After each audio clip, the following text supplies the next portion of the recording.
Think dating is messy now? Try ancient Rome, where marriage was a business deal, love poetry was borderline stalking, and fertility festivals involved public whipping. Yes, Romans had crushes, affairs, ghosted lovers, even sliding into each other's wax tablets. But love, in the eternal city, was anything but straightforward. So put on your best toga, grab a goblet of wine, and let's dive into the spicy, scandalous, and strangely familiar world of Roman romance. What did love even mean in ancient Rome? To the average Roman, love was a luxury, something that lived in poems, not marriage contracts. Among the elite, marriage wasn't about passion, it was about politics. Your soulmate? That was your most strategic alliance. Bonus points if they came with land. But Romans weren't robots. They loved the idea of love, especially the dangerous, irrational, poetic kind. They had a whole glossary for it. Amor was deep, emotional love.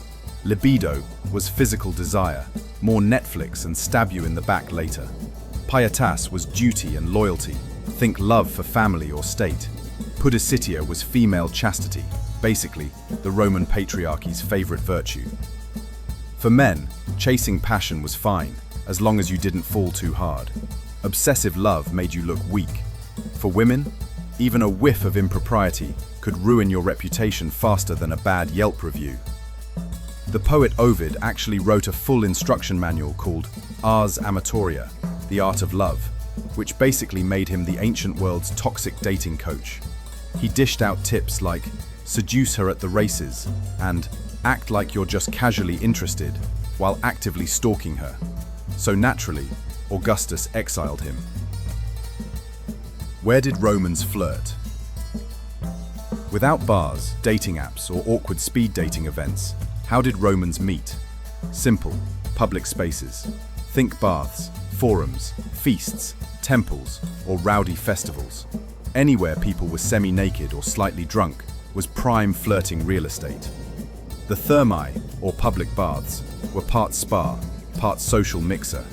You could sweat with strangers, gossip in the steam room, and maybe make a connection while sharing olive oil rubdowns. Not exactly Tinder, but at least you didn't need a profile pic. Banquets and dinner parties were also hotspots. If you were lucky enough to get invited, the wine flowed, the music played, and the sexual tension was thick enough to spread on bread. And don't forget the festivals, like Saturnalia, where roles were reversed and social norms went out the window. Slaves could sass their masters, and flirting became almost compulsory. If you really wanted to shoot your shot, you might send a wax tablet with a cheeky message. Or better yet, get your household slave to deliver a love poem you totally wrote yourself. Smooth. The gods are horny too, divine dating help. The Roman gods weren't just watching over your love life, they were basically meddling in it. Venus was the goddess of love, beauty and desire. She was your go-to deity if you wanted to spice things up. Her son, Cupid, yes, that Cupid, was not a chubby baby with a heart emoji. He was more like a divine chaos agent with a bow and a twisted sense of humor. One arrow, and suddenly you're writing sonnets to your neighbor's spouse. Then there was Fortuna, goddess of luck, for those hoping their crush would even notice them. And Juno, goddess of marriage, though she was more into long-term commitment than steamy rendezvous. And let's not forget Lupercalia, a fertility festival that included naked men running through the streets and lightly whipping women with goat-hide thongs to promote conception. Nothing says romance like being slapped by a sweaty man named Gaius. Romans prayed, sacrificed, and hosted lavish temple rituals to win divine favor in their romantic pursuits. It was like cosmic matchmaking, with more blood and incense. Gender, power, and who was allowed to have fun. In ancient Rome, love came with asterisks, especially if you weren't a rich man. Elite Roman men had the freedom to pursue affairs, visit brothels, and write poetry about their latest fling. Their wives, expected to marry young, bear children, keep their virtue spotless, and definitely not write poetry. Basically, do as I say, not as I seduce. But outside the upper crust, rules got a little looser. Freedwomen, merchants, and even sex workers, especially high-class courtesans, could wield social influence, build clientele, and sometimes even fall in love on their own terms. Same-sex relationships were common too, especially between older men and younger male companions, often apprentices or slaves. The issue wasn't who you loved, but whether you were the dominant partner. Roman masculinity was obsessed with control. Emotional vulnerability, that was for the Greeks.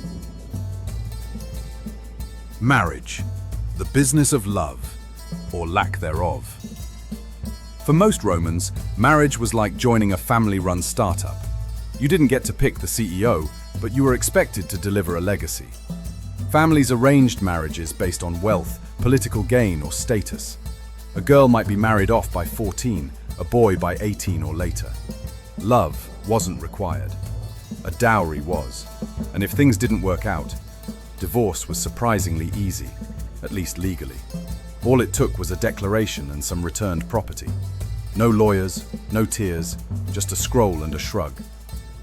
That said, Romans did crave love stories, just not inside the marriage bed. The best romances in Roman literature are affairs, forbidden liaisons, or star-crossed lovers who usually end up stabbed or exiled, kind of like HBO's idea of a happy ending. So, if you're ever feeling lost in modern dating, ghosted, unmatched, or just confused, remember, at least you're not getting whipped in a temple to prove you're fertile.